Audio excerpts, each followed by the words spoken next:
ಸರ್ಕಾರಿ ಹಿರಿಯ ಪ್ರಾಥಮಿಕ ಕನ್ನಡ ಗಂಡು ಮಕ್ಕಳ ಶಾಲೆ ಹಾಗೂ ಸರ್ಕಾರಿ ಹಿರಿಯ ಪ್ರಾಥಮಿಕ ಹೆಣ್ಣು ಮಕ್ಕಳ ಶಾಲೆ ನಂಬರ್ 4 ಈ ಒಂದು ಶಾಲೆಯಲ್ಲಿ ಸರ್ಕಾರದ ಆದೇಶದನ್ವಯ 2026-27ನೇ ಸಾಲಿನ ಶಾಲಾ ಪ್ರಾರಂಭೋತ್ಸವ ಕಾರ್ಯಕ್ರಮ ಇದೀಗ ಜರುಗ್ತಾ ಇದೆ.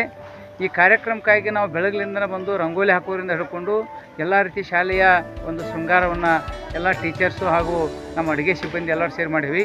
ಈಗ ಜೊತೆಗೆ ಇವತ್ತಿನ ಒಂದು ವಿಶೇಷ ಏನಪ್ಪ ಅಂದ್ರೆ ನಾವು ಒಂದನೇತಕ್ಕೆ ಬರ್ತಕ್ಕಂಥ ಮಕ್ಕಳಿಗೆ ಒಂದು ಹೂಗಿಡವನ್ನು ಕೊಡುವ ಮೂಲಕ ಹಾಗೂ ಅವರಿಗೆ ಹೂವನ್ನು ಹಾಕುವ ಮೂಲಕ ಜೊತೆಗೆ ಚಾಕ್ಲೇಟನ್ನು ಹಂಚುವ ಮೂಲಕ ನಾವು ಅವರನ್ನು ಇವತ್ತಿನ ದಿನ ಸ್ವಾಗತ ಮಾಡ್ಕೊಳ್ತೀವಿ.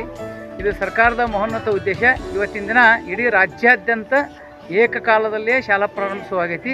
ಅದರ ಅಂಗವಾಗಿ ನಮ್ಮ ಶಾಲೆಯೊಳಗೂ ಸಹಿತ ನಮ್ಮ 2 ಶಾಲೆಯ ಪ್ರಧಾನ ಗುರುಗಳ ಒಂದು ಉಪಸ್ಥಿತಿಯಲ್ಲಿ ಈ ಶಾಲೆಯ ಪ್ರಾರಂಭೋತ್ಸವನ ಇದೀಗ ತಾನೇ ನಾವು ಸರಸ್ವತಿ ದೇವಿಗೆ ಪೂಜಾ ಮಾಡೋದರ ಜೊತೆಗೆ ಈ ಮಕ್ಕಳಿಗೆ ನಾವು ಸ್ವಾಗತವನ್ನು ಮಾಡೋ ಮೂಲಕ ಉದ್ಘಾಟನೆಯನ್ನು ಮಾಡೀವಿ ಅಂತ ಹೇಳ್ತಾ ಸರ್, ಇವತ್ತು ಈ ರೀತಿ ಒಂದು ಹೂವಿನ ಗಿಡ ಕೊಡಂತೆ ಸರ್ಕಾರದ ಆದೇಶ ಇತ್ತು ಅಥವಾ ತಮ್ಮ ಸ್ವಯಂ ಪ್ರೇರಿತವಾಗಿ ಕೊಟ್ಟೇವೆ. ಮಕ್ಕಳಿಗೆ ಪ್ರೋತ್ಸಾಹ ಆಗಲಿ ಅಂತೇಳಿ ಒಂದು ಒಳ್ಳೆ ವಾತಾವರಣ ಗಿಡದಂಗೆ ಮಕ್ಕಳು ಬೆಳೀಲಿ ಅಂತೇಳಿ ಒಂದು ಉದ್ದೇಶ ಇಟ್ಕೊಂಡು. ಸರ್, 2 ತಿಂಗಳು ಈಗ ಶಾಲೆಗೆ ಸುಟ್ಟಿ ಇತ್ತು. ನಿಮ್ಮ ನಡುವೆ ಮತ್ತು ಮಕ್ಕಳ ನಡುವೆ ಸ್ವಲ್ಪ ಅಂತರ ಆಗಿತ್ತು. ಈಗೆಲ್ಲ ಮತ್ತು ಮಕ್ಕಳು ಬಂದಿದ್ದಾವೆ.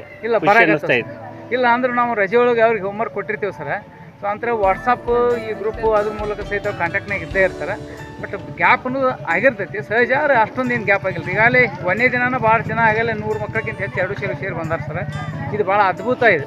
ಯಾಕಂದ್ರೆ ನಾವೆಲ್ಲ ಶಾಲೆ ಕಲಿಯುವಾಗ ನಾವು ಶಾಲೆ ಚಲುವಾಗಿಂದ ವಾರದ ನಂತರ ಹೋಗಿದ್ವಿ. ಬಟ್ ಹಂಗಲ್ಲ, ಶಾಲಾ ಪ್ರಾರಂಭಿಸೋಕೆ ಅರ್ಧಕ್ಕಿಂತ ಹೆಚ್ಚು ಮಕ್ಕಳು ಬರೋದು ಇದು ಇತಿಹಾಸ ಮತ್ತು ಸರ್ಕಾರದ ಒಂದು ಆಸಕ್ತಿ ಮೇರೆಗೆ ಇಂಥ ಕಾರ್ಯಗಳು ನಡೆಯುತ್ತೆ ಅಂತೇಳಿ.